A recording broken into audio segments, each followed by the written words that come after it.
क्या है और मुद्दे क्या उठाए जा रहे हैं। मुझे लगता है कि माननीय सदस्य को पूरा अध्ययन करके आना चाहिए, सदन की गरिमा का ध्यान भी रखना चाहिए। लेकिन मुझे इसलिए भी खड़ा होना पड़ा है क्योंकि नेता विरोधी पक्ष ने सदन की कार्रवाई प्रारंभ होते ही इस मुद्दे को उठाया और आपने भी उसको छेड़ा है। लेकिन मैं आपके छेड़ने की स्थिति को अवश्य आपकी इस मजबूरी को जान सकता हूं, जिसके बारे में एक छोटी सी कहावत है कि चोर की दाढ़ी में तिनका।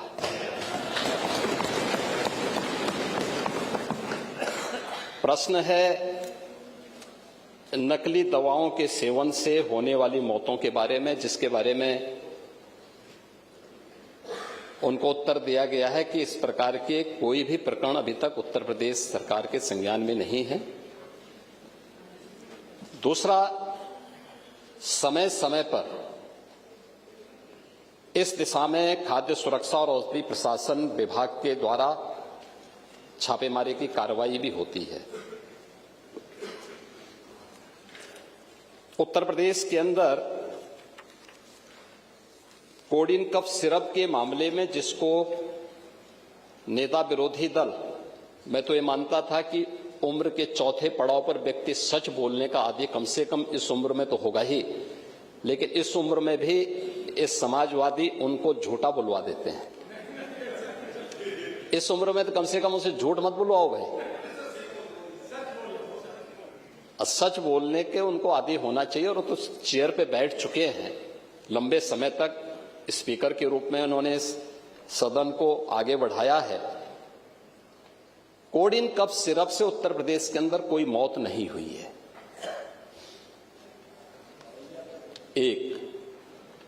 दूसरा, इस मामले में एनडीपीएस के अंतर्गत कार्रवाई होगी। ये उत्तर प्रदेश सरकार इस मामले को कोर्ट में जीती है, उत्तर प्रदेश ने इस मामले को लड़ा है।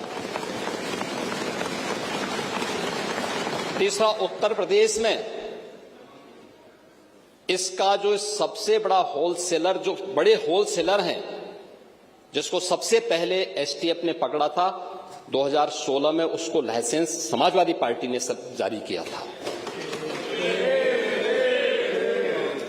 जो फोटो रिलीज हो रही हैं, देश के अंदर दो नमूने हैं, एक दिल्ली में और एक लखनऊ में बैठते हैं। जब देश में कोई चर्चा होती है तो तुरंत वह देश छोड़ करके भाग जाते हैं।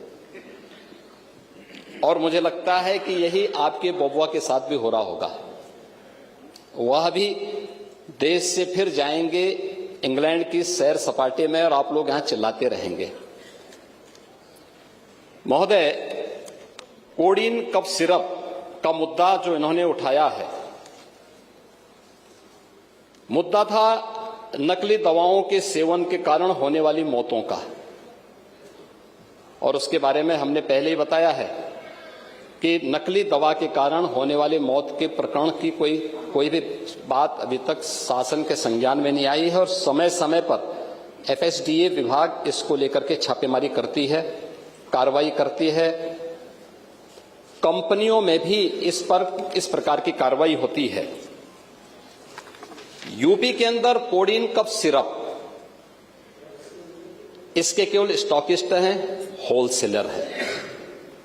इसका यहां पे प्रोडक्शन नहीं होता है। ये मध्य प्रदेश में, हिमाचल में और अन्य राज्यों में होता है। और जो मौत के प्रकरण सामने आए हैं, वे मौत के प्रकरण अन्य राज्यों में आए हैं। जिन राज्यों में आए हैं, वह जो भी प्रकरण सामने आए हैं, यह तमिलनाडु में बने हुए एक सिरप के कारणों सामने आई है। ये पूरा प्रकरण इलीगल, यानी इसमें एडिटेशन का भी नहीं है, यह इलीगल डाइवर्जन का है।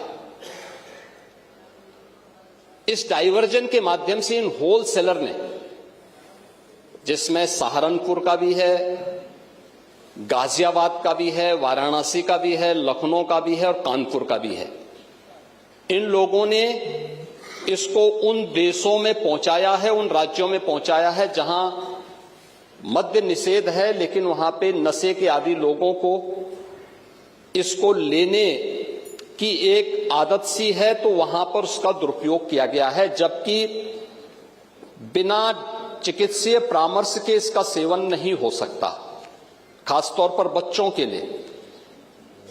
एडल्ट भी चिकित्सीय परामर्श से ही इसका सेवन करता है। कौन ऐसा व्यक्ति है जिसने कफ सिरप नहीं लिया?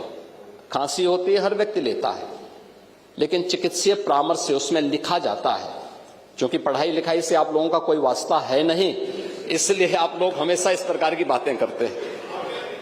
अब बात पहले अब सुन लीजिए ना, आपने पूरी बात बोली तो हम लोगों ने आपकी बात सुनी, आप लोग चिल्लाते रहे तब भी हम आपकी बात सुनते रहे। अब कम से कम हमारी बात तो सुन लें। ये कार्रवाई सरकार ने की है और सरकार ने इसके लिए 79 अभियोग अब तक दर्ज किए हैं। इसमें 225 अभियुक्तों को इसमें नामजद किया है। 78 अभियुक्त अब तक गिरफ्तार हुए हैं।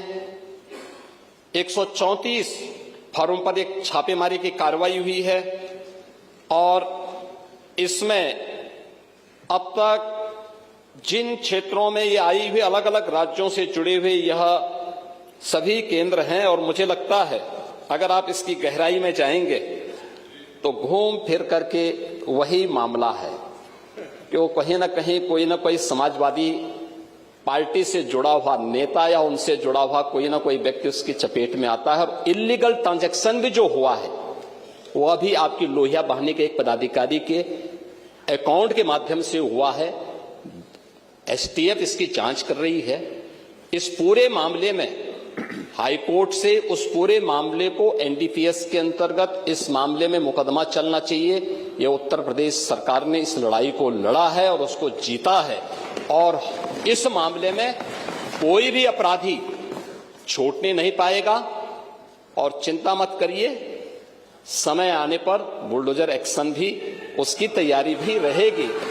उस समय चिल्लाना मत करो। प्रश्न संख्या 5 डॉक्टर रागिनी।